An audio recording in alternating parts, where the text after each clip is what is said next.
করে দুটো খেলা দেখছেন আপনারা। এর মধ্যে একটি প্লেয়ার চৌথাও হয়ে যাবে বলে ফিরে গেল। কুড়িখালী একাদশ ফিল্ড করার সিদ্ধান্ত নিয়েছে।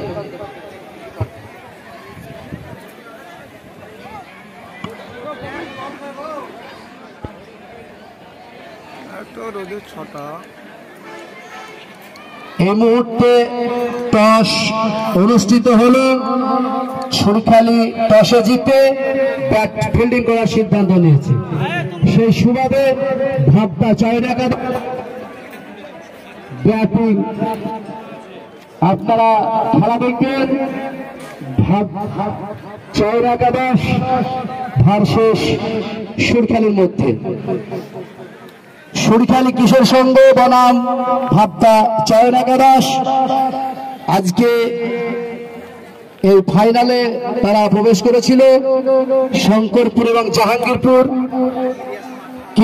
যুবক টিমদের পরিচালনায় যে নকআউট ক্রিকেট টুর্নামেন্টের আয়োজন করা হয়েছিল, সেই টুর্নামেন্টের আজ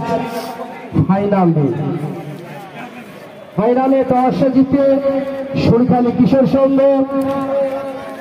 ফিল্ডিং করার সিদ্ধান্ত নিয়েছে। আমরা দেখতে পাচ্ছি আমাদের ফিল্ডের চারিদিকে দর্শক